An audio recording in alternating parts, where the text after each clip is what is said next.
And we're back with the Sebenza 25 Part 2 video. Thanks for joining us.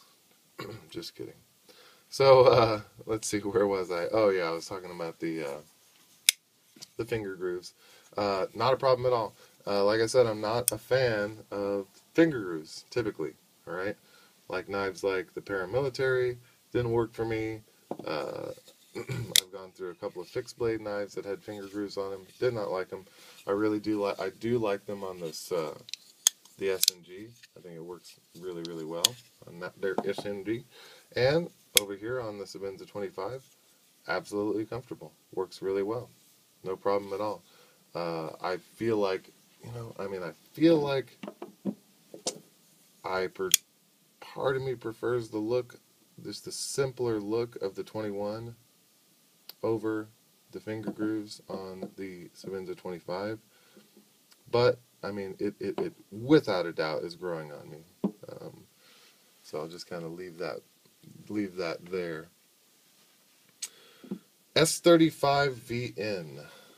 This video would be incomplete without talking about S35VN.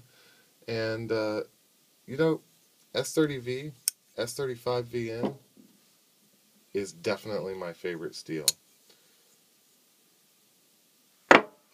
People say it's not the best at any one thing, but it absolutely is outstanding. I do have, like right now, I've got, an LMAX knife, a CTS XHP knife, D2, A2, 154 CM, 1095. Gosh, let me think what else I have just currently. I have like 7 or 8 different blade steels right now, and I've owned many other ones, and I don't have to tell you what's good about S30V, S35VN. It's an absolute outstanding steel. The only thing that you could ask more out of S30V, S35VN, is you could ask it to be a little bit more durable. Well, guess what Chris Reeve does with S30V and S35VN? He knocks it down 1 point on the Rockwell scale, and that makes it a little bit more durable. It absolutely does not make that big of a difference in the edge holding, and also it does not make that big of a difference in the sharpenability. A lot of people say, well, it's easier to sharpen. Bullshit. Not in my use. It doesn't hold an edge as long. Bullshit. Not in my use. That's just not the way it works for me. I've got lots of different knives. I've got bunches of S30V knives, and most of them have a higher heat treat. All of them have a higher heat treat. Actually, that's not true. This Shurogorov is the same as the Chris Reeves, but yeah, it's unnoticeable.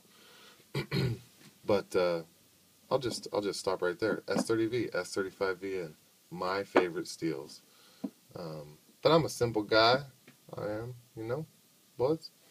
Blade shape, handle shape, obviously very similar to the Sebenza 21, and absolutely perfect for everyday carry. What more can I say about that? Cons. The biggest major con with this knife is it is a significant dust trap, right? These kind of holes in the handle are not excellent. So you can see like a little bit of dust in there.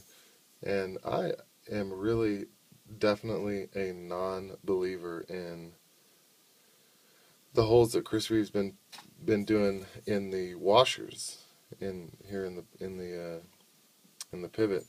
You can see like this 21 here does not have those holes, and it doesn't collect nearly as much dust as like my small 21 or this 25. Also, the pivot shape here, the blade tang shape here is I don't know, just kind of collects a little bit of grime and dirt and stuff. Grime and dirt in your pivot makes it a little bit gritty to open and close, and it kind of collects moisture.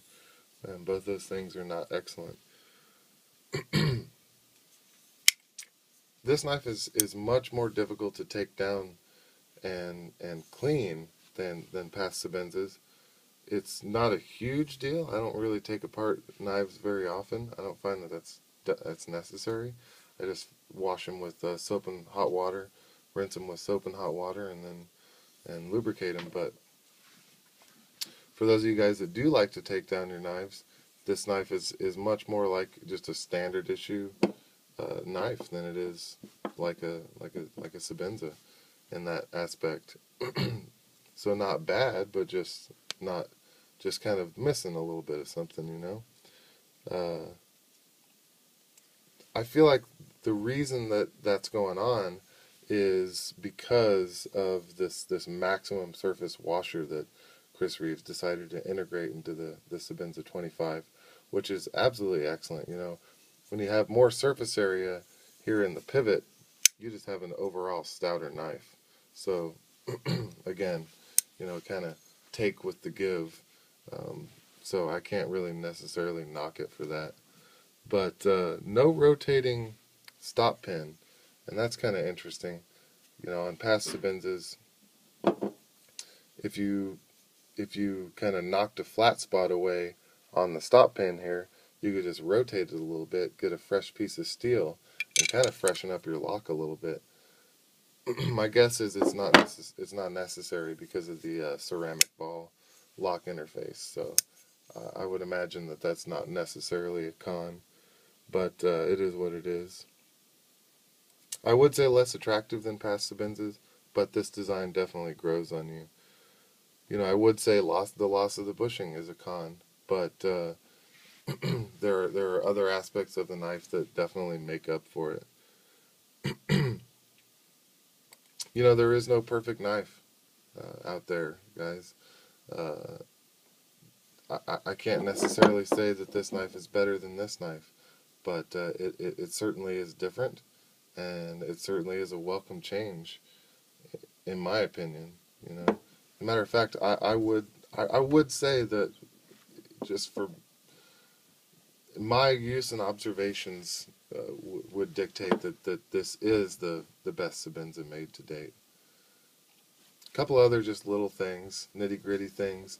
My example is really stiff, so I don't know if that's going to be inherent in all of the Sebenza 25s, but some people might not like that.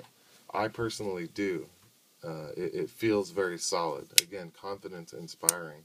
You know, I've got knives that are loose, and you can just kind of grease lightning, kind of open and close them. But it's not necessarily something that I require or need, and I like that this one is the way it is. Crazy strong detent, absolutely love it. Stout closed retention is like a fixed blade with a tight sheath, which is obviously a good thing. Yeah, that's pretty much it, guys. But I imagine as more things come to me, I will be posting more videos on the Sebenza 25. But in the meantime, palabra a tu madre. Don't let your meatloaf. Questions, comments, concerns, post that shit below. And yeah.